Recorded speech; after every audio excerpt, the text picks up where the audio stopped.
So our talk today is titled Peace in the Midst. There's a bricklayer who had a bit of an accident, and he sent a claim in to his insurance company, and they responded back and said, "Tell us more about your claim." And so this is the letter that the bricklayer, wrote to his insurance company. He said, "Dear sir, I am writing in response to your request for additional information for my insurance claim. In block number 3 of the accident claim, I wrote, 'Trying to do the job alone' as the cause of my accident. You said in your letter that I should explain the statement more fully. I trust the following details will be sufficient. I'm a bricklayer by trade. On the date of the accident, I was working alone on the roof of a new 6-story building. When I completed my work, I discovered that I had about 500 pounds of bricks left over. Rather than carrying the bricks down by hand, I decided to lower them in a barrel by using a pulley which was attached to the side of the building at the 6th floor level. Securing the rope at ground level, I went up to the roof, swung the barrel out, and loaded the bricks into it. Then I went back down to the ground level, untied the rope, holding it tightly to ensure a slow descent of the 500 pounds of bricks. You will note in block number 22 of the claim form that my weight is 150 pounds. Due to my surprise at being jerked off the ground so suddenly, I lost my presence of mind and forgot to let go of the rope. Needless to say, I proceeded up the side of the building at a very rapid rate of speed. In the vicinity of the 3rd floor, I met the barrel coming down. This explains my fractured skull and collarbone. Slowed only slightly, I continued my rapid ascent, not stopping until the fingers of my right hand were 2 knuckles deep in the pulley. By this time, I had regained my presence of mind and was able to hold tightly to the rope in spite of my pain. At approximately the same time, however, the barrel of bricks hit the ground and the bottom fell out of the barrel. Devoid of the weight of the bricks, the barrel then weighed approximately 50 pounds. I refer you again to the information in block number 22 regarding my weight. As you might imagine, I began a rapid descent on the side of the building. In the vicinity of the 3rd floor, I met the barrel coming up. This accounts for the 2 fractured ankles and the lacerations on my legs and lower body. The second encounter with the barrel slowed me enough to lessen my injuries when I fell onto the pile of bricks. And fortunately, only 3 vertebrae were cracked. I'm sorry to report, however, that as I lay there on the bricks in pain, unable to stand, and watching the empty barrel 6 stories above me, I again lost my presence of mind and I let go of the rope. The empty barrel weighed more than the rope, so it proceeded at a rapid descent down the side of the building, landing on and breaking both of my legs. I hope I have furnished enough information to sufficiently explain why trying to do the job alone was stated as the cause of my accident. Sincerely, a bricklayer. Have you ever had an opportunity when you didn't let go of the rope? Right? Even though you knew you should have let go of something, you hung on for dear life because you wanted to be right, or you thought it was the proper thing to do, or you were going to teach somebody a lesson. So you hang on. Anybody?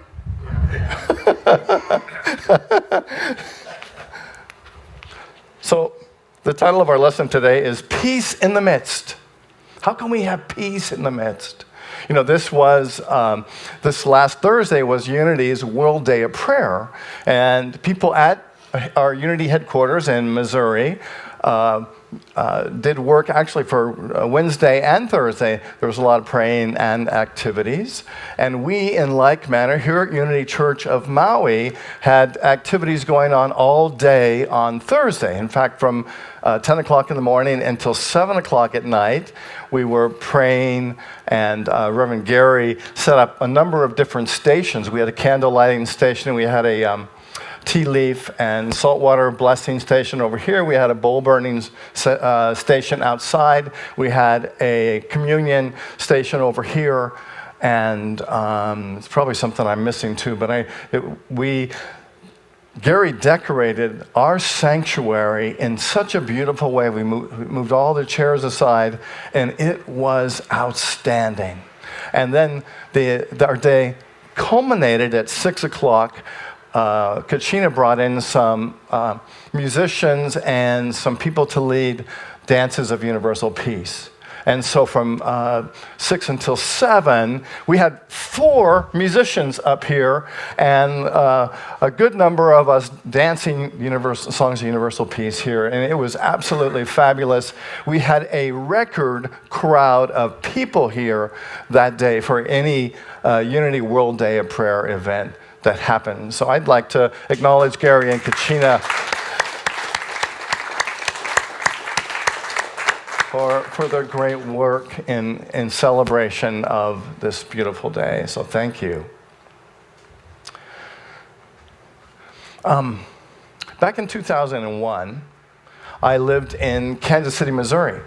I was recently ordained as a Unity minister, but needed to stay in the Kansas City area for a year, so I did what I had done before, and that was to teach. And so for that year, in 2001, I taught second and third grade. And on this particular day that I'm going to tell you about, I woke up. It was a school day, and a storm had come through overnight, and there were 2 feet of snow. And the school let it be known that there was no school that day, and so I was a little bit relieved. I had a day off. And so I put on my jammies, and I'm just enjoying the day. And the best view that I had in my first floor apartment was out my double sliding doors, and I had a really nice patio and a fence, and I could see over the fence. It was a gorgeous view. And on this particular morning, there were about 2 feet of snow on my patio. And so I got the wild idea that I'm going to go out and shuffle the snow off my patio. I can get some exercise, and so I put on a hat and coat and heavy pants and boots and gloves, and I went out and shoveled the snow off my patio. And then I came back inside, and I was so happy with what I'd done. You ever feel that way? And so I made myself a cup of tea, and I put on my comfortable jammies, and I'm sitting there just enjoying my space. And I hear my neighbors upstairs. There were 2 young men that lived upstairs from me. And I hear them open their sliding glass door. And they went out onto their balcony, which is above my patio. And they both smoked, and so they would go out there and smoke their cigarettes. And they were out there for about a minute, and I'm just sitting and looking at my patio, and all of a sudden they started stomping. like this, right? And then there was some scraping. And then, so what they did is they were scraping the snow off of their balcony. And all of the snow that was on their balcony, about 2 feet worth, all came down on my patio. And so here I'm looking at what has just happened, and all of a sudden I'm back in that space again. I got this big rush of energy. Ever felt that? This all of a sudden, I am victim, or I'm feeling like a victim. I am the recipient, maybe more appropriately, of a storm. And I'm experiencing my own storm because of what these gentlemen did. And I am like, whoa, I'm wanting to say I'm furious. But I stopped before I got furious. And I realized that these young men had no idea what I just did. My first thought was to go outside and give them a piece of my mind. And then I realized, what if they didn't have any idea? You ever feel those storms that come up because of something that somebody said or did, which may have had absolutely nothing to do with you, but their behavior, their words, for whatever reason, brings on a storm in your consciousness? Ever felt that? Yeah. I think we all do. I think it's natural to have those storms. And they can come from our childhood, or things that we experienced as a child, thinking that we were abused or possibly being abused. And I think, as I've been thinking about this week, I think it's possible that a lot of those reactions that we have don't even so much come from our childhood as they come from our reptilian nature. Yeah, the base of our skull in the back is the reptilian part of our brain. It's the oldest part of our brain. Over the process of evolution, we have developed our thinking, and particularly the frontal part of our brain, which is where we tend to make wiser, truth-based decisions. But we can have that reptilian part of ourselves poked. And as a result of that poking, we can react like a reptile. I saw a cartoon recently, and it was a picture of a crocodile in a therapist's office, right? And the crocodile says, every time Mother's Day comes around, I resent eating my children. And isn't that what we do when we get into that reptilian place of consciousness? We act in the moment, we're angry, and I'm going to take it out on somebody, and we're not thinking about what the results really are. I'm going to let somebody have it. I'm going to show them that they're wrong. I'm going to get even for all the stuff that I perceive has happened to me over my lifetime. Yeah? I'm going to finally get even. I now have a good reason to get even. Yeah? Ever felt that way?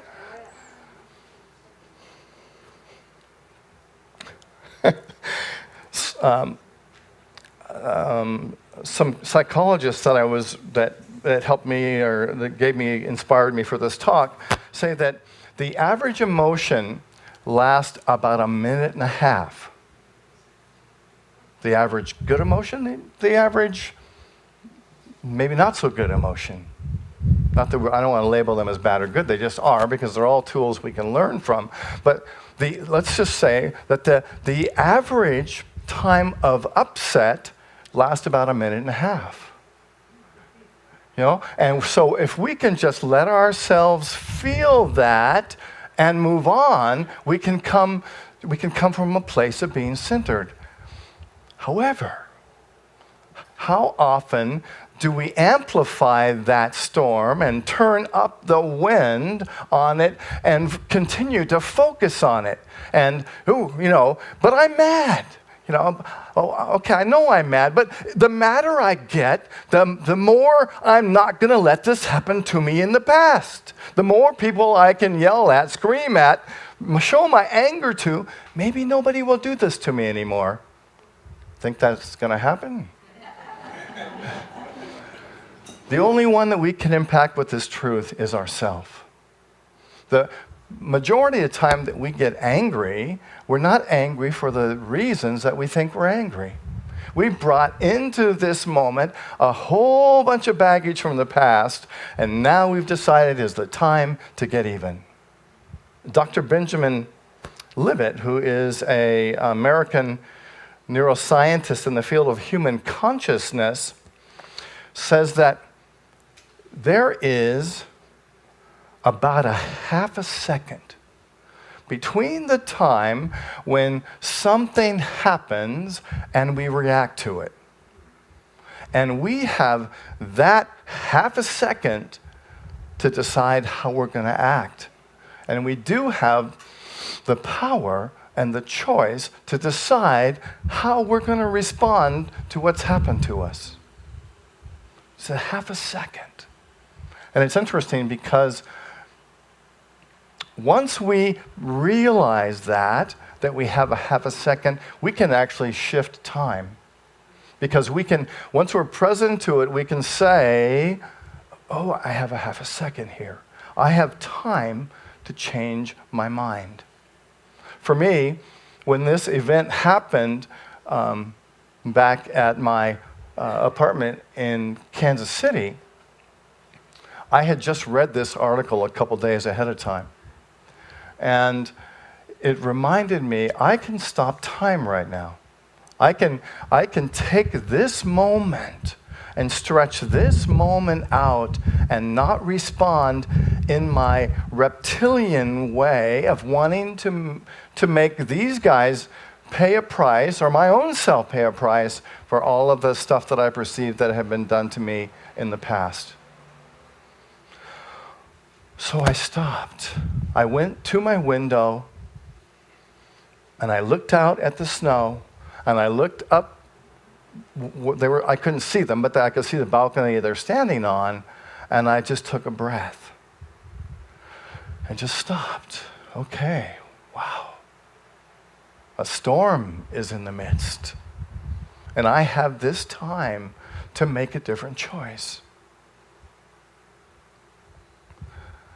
And then I realized that I could engage love.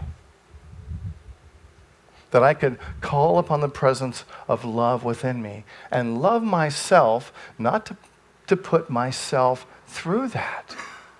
I have the power, you have the power to engage love. When we act emotionally and we get out of balance and we rant and rave, or we let ourselves let this anger, this storm in, it's dangerous to us. I know someone, a friend of mine, died in the middle of a raging fit that he threw.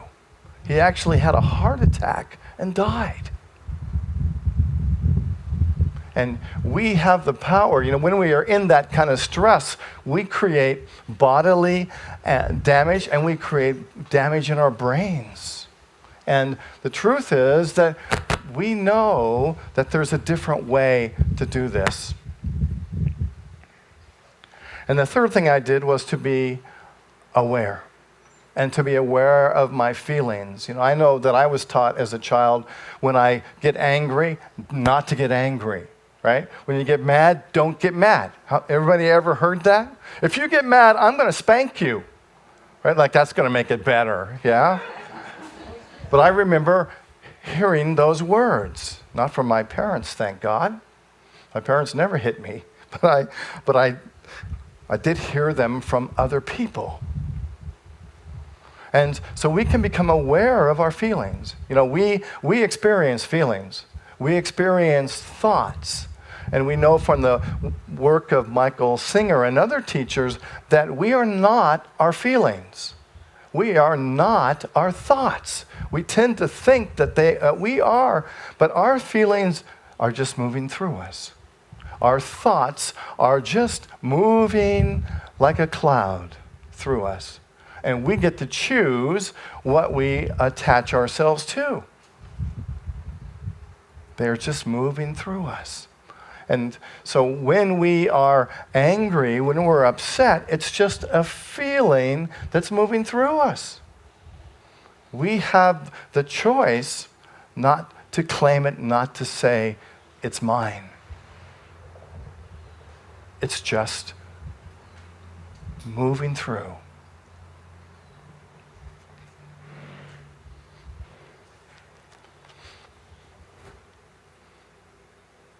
And the next thing that we can do is to connect with the higher source, connect with that truth within, and to ask, what is my highest possibility? I know when I was looking out the window, I realized that I was upset. I realized I paid attention to what I was feeling, and I asked, what is my highest possibility for right now? What is the highest thing that I can do that takes care of me? And I realized it was to love myself. Another question that I ask is, how can I respond to this weather system in the most loving and powerful way? Realizing this is just a weather system that is moving through my experience.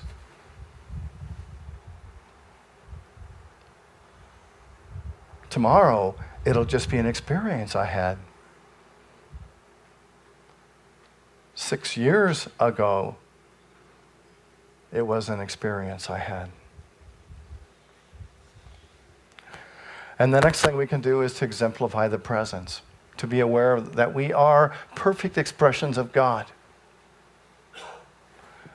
And that's the truth of who we are. And everything that happens to us gives us the opportunity to experience that presence and to be a part of that presence. Isn't that the truth? Don't we know that? We know that there's only one presence and one power in the universe, and we are here to be a part of that presence. And the essence of that presence is love. So I have to say, I'm not perfect at this. You know, that I like to call these things a spiritual practice, because we are all practicing being spiritual. And I wish I could say that since that time I've never been part of a storm, and I have. But I want to show you this technique today, or this practice. And to get peace in the midst, I've created this practice, a 5-step practice to help you change the course when you feel the winds of an inner storm approaching. The steps are in the form of an acronym for peace. Remember the first one? Pause. Take a breath. Recognize that you're in the midst of a storm and that you have a choice about how you're going to respond to it. Secondly, to engage love. We know, as the Course in Miracles says, there's only 2 ways to respond to anything, and that's either out of love or out of fear. So we can choose in that moment to engage the part of love that's within ourselves, to allow ourselves to feel compassion for ourselves and for others that may be in the same storm. And the A in peace is aware, to be aware of your thoughts and your feelings. Because knowing that they're not right or wrong, they are expressions that are moving through your experience. We don't have to act on our anger. We don't have to act on our discomfort. And if they're ongoing systems, then maybe we look at what is the error belief that I'm holding that is causing me to feel stressful or anxious in this situation. A lot of times in the way that we're looking at this today, a lot of this I know for me was about pride. You know, these people hurt my pride because I was proud of the space that I created. I felt in that moment that I was out of control. I felt in that moment that they were exerting their will on my experience and taking my happiness away from me. So once we can become aware of what our buttons are, then we can start to realize it, and we can learn to cope with them in a loving and a productive way. And number 4, the C in peace is to connect with your higher self. To ask, what is my highest possibility in this situation? How can I respond to this weather system that I'm feeling in the most loving way? How can I be the presence of love? Some people say, what would Jesus do? What would Gandhi do in this situation, in this storm? And number 5 is to exemplify the presence. And I think this is the goal, isn't it, of why we do this work, till we can exemplify the presence of God that is the truth of who we are, and to be that presence in the world. To choose to feel the gentle waves of peace and exemplify the presence that's within us, that is the truth of who we are. Jesus said, peace I leave with you. My peace I give to you. Not as the world gives, do I give you. And I believe that what he was saying was, and Jesus' life was about teaching spiritual principles. He really was one of the first metaphysicians, giving us practical tools that we can use to have more peace in our life.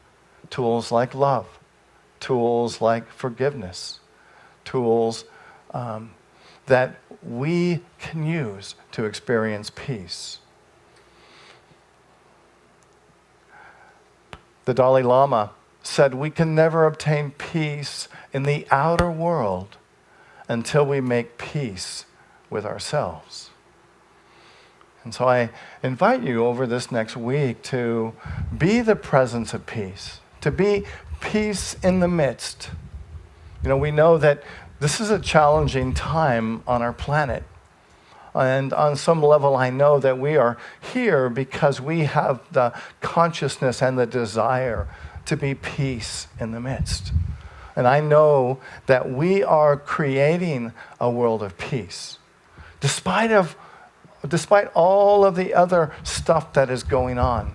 It is our soulful, God-filled, spirit-led journey to exemplify the presence of peace in the midst of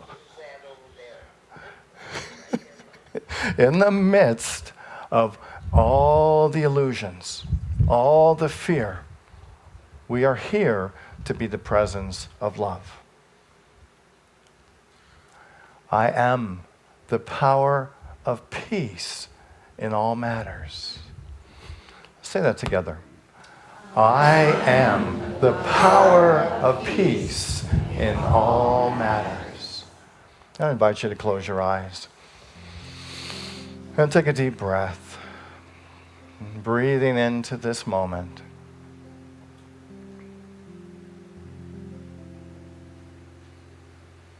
To know that you are the power of peace. That the presence and light of God, that is you, is the power of peace.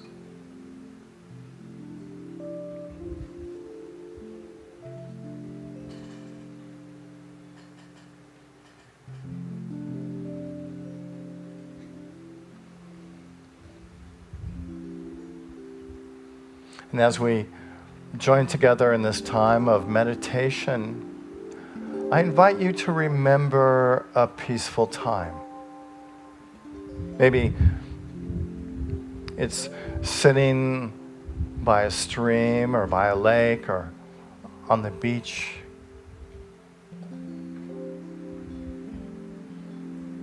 Remember the peace that you felt.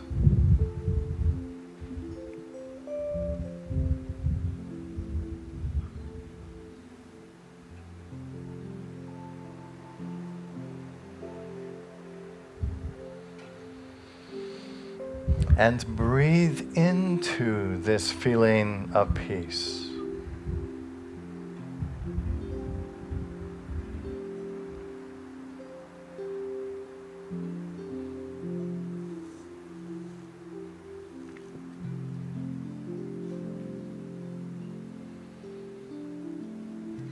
Imagine it as if you are right there, right now. Letting go of the rope.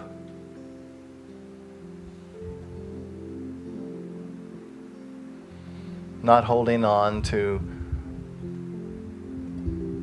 thoughts and feelings, experiences that don't allow you to feel peaceful.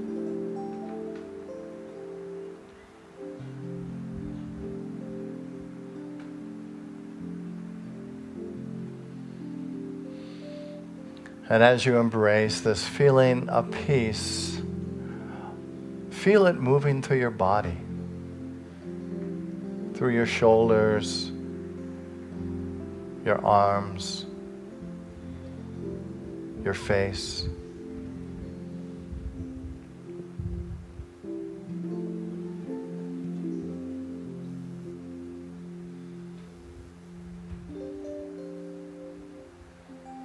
Feel peace.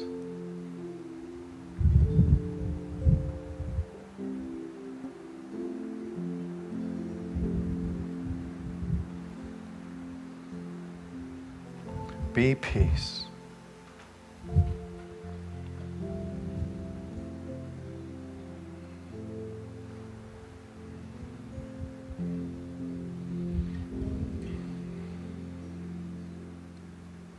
Allow the peace to be in every cell, every space. In your body, in your legs, in your feet, in your hands.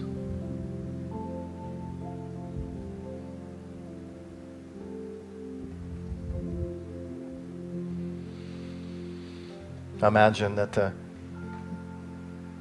peace moves up your spine, into your brain.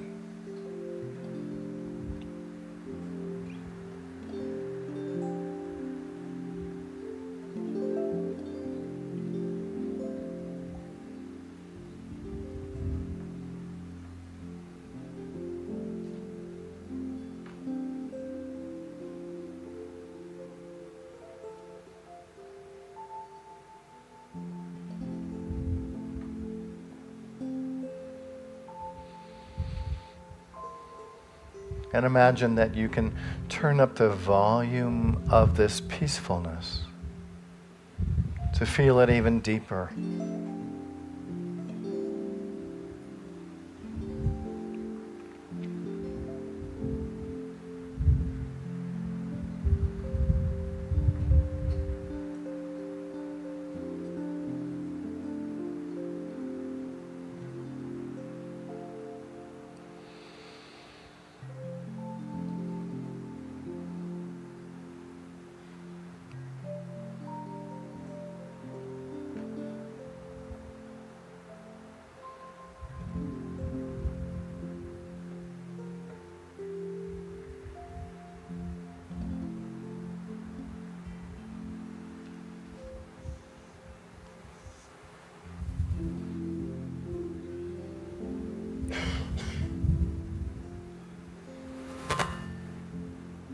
And you can take this peaceful moment and put it someplace in your mind, in your body.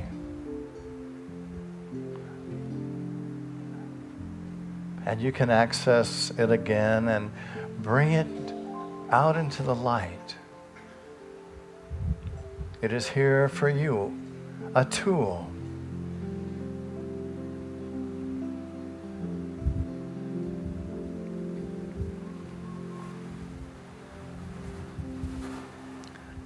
And as we go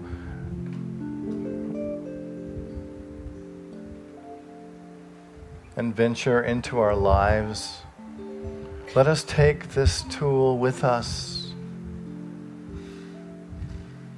and practice being the presence of peace in the midst.